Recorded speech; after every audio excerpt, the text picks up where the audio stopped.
90 দিনের মধ্যেই এই ধর্ষক এবং খুনিদের যথাযথ এবং সর্বোচ্চ যে শাস্তি অর্থাৎ মৃত্যুদণ্ড কার্যকর করা হবে। এই ধরনের ঘটনার যেন কোনো ধরনের পুনরাবৃত্তি না ঘটে এবং রাষ্ট্র সেই জায়গা থেকে রাষ্ট্র যথাযথ ব্যবস্থা নেবে। ধর্ষক যারা ছিল, ধর্ষক এবং খুনি একই সাথে, তাদের বিরুদ্ধে ইতিমধ্যেই তাদের সবাইকে গ্রেফতার করেছে এবং আপনারা জানেন যে 90 দিনের মধ্যেই পুরো বিচারিক কার্যক্রম সম্পন্ন করার জন্য ইতিমধ্যেই পদক্ষেপ নেওয়া হয়েছে। এই বিষয়টিকে আমরা আমাদের জায়গা থেকে ইতিবাচক পদক্ষেপ হিসেবেই দেখছি এবং আমরা প্রত্যাশা করব এই 90 দিনের মধ্যেই এই ধর্ষক এবং খুনিদের যথাযথ এবং সর্বোচ্চ যে শাস্তি অর্থাৎ মৃত্যুদণ্ড কার্যকর করা হবে এবং যাতে করে এই ধরনের ভিন্ন এবং অপ্রত্যাশিত ঘটনার আর কোনো ধরনের পুনরাবৃত্তি বাংলাদেশের কোনো প্রান্তেই না ঘটে।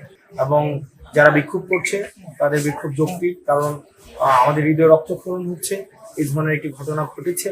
আমরা বাংলাদেশের কোন প্রান্তে আমরা এই ধরনের ঘটনাকে আমরা প্রত্যাশা করি না। আমরা এখানে এসেছি, আমরা ইতিমধ্যে হচ্ছে ধর্ষণ বিরোধী আমাদের কার্যক্রম ছিল এবং আমরা হচ্ছে এই পুরো প্রক্রিয়াকে আমরা অবজার্ভ করবো এবং আমরা প্রত্যাশা করি আমাদের দলের পক্ষ থেকে যে এই ধরনের ঘটনার যেন কোনো ধরনের পুনরাবৃত্তি না ঘটে এবং রাষ্ট্র সেই জায়গা থেকে রাষ্ট্র যথাযথ ব্যবস্থা নেবে। অতীতের ঘটনা যেগুলো ঘটেছে সেগুলোর ব্যবস্থা যদি রাষ্ট্র যথাসময়ে নিত তাহলে আজকে এই আমাদের বোন আসিয়ার এই ধরনের করুণ পরিণত হতো। যে আমাদের মামুনুল হক হুজুর আসছেন, আমাদের সিএমএইচ এর স্বাস্থ্য প্রতিনিধি একজন এসছেন এবং আমরা দুজন এসেছি। এই মুহূর্ত পর্যন্ত যারা হচ্ছে ধর্ষক এবং খুনি রয়েছে তাদেরকে ধরা হয়েছে এবং সরকার প্রম্পট অ্যাকশন নিয়েছে।